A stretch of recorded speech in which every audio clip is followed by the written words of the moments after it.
My name is Jessica Yama, for those of you who don't know me, and I'm the Executive Director for INNOV TE Inclusion. I want to thank all of you for coming out today. INNOV TE Inclusion is an organization that promotes technology and innovation amongst underrepresented communities. Violence 360 started in September as a concept.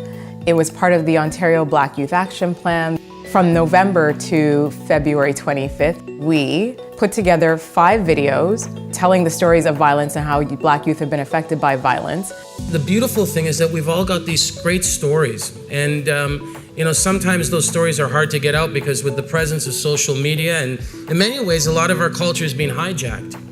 And for us to be here today and to have the narrative told by people who care and they want to bring an authentic approach to our story, to me that's an important thing. We chose these stories because they spoke to the challenges facing Black youth and how they've been able to overcome violence. We chose to show violence against women, we chose to show gang violence, we chose to show the family dynamics and how families are affected by violence, and we chose to show police profiling and how that affects Black youth. The power of social media really proved itself. On the Anti-Jillian channel alone, we received over 20,000 views in less than a week, and on the Violence 360 channel, we hit over 6,000 views. In 1 month, we hosted 4 events across Toronto, Windsor, Hamilton, and Ottawa, and had over 400 participants join us in full-day workshops where we worked with community members, community leaders to discuss violence. On the news and these type of things, we're seeing, like, say, Jane and Finch, for instance, we're not seeing, happy days and these type of things. We're more seeing, robberies in this area, or this area there was a shooting.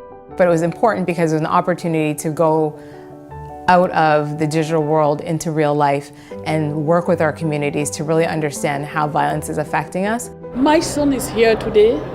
He's 13 years old. He understands that he's Black. He doesn't understand the concept of racism. So for those young people who are here today, listen about the issue and to learn from that, to be aware of these issues. We don't want these young people to look as victims, but actually to take the real story and that story to empower them to the next level.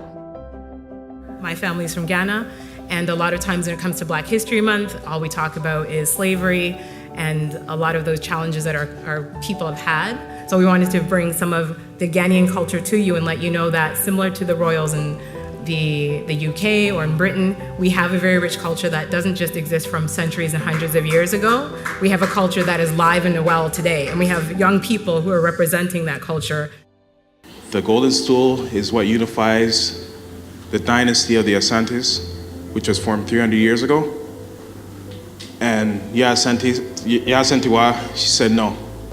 But we never gave up the golden stool, and that we thank Yasantiwa. Violence has always been a part of our history.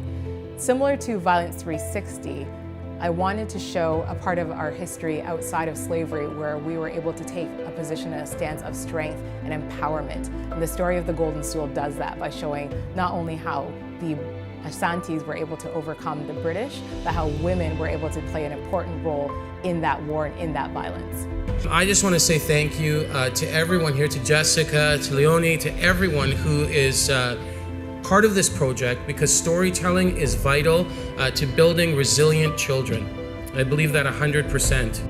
How we hope Violence 360 lives on is through the connections that were made, that people will continue to build on the connections and continue to build awareness, but more importantly, to continue telling and sharing these stories.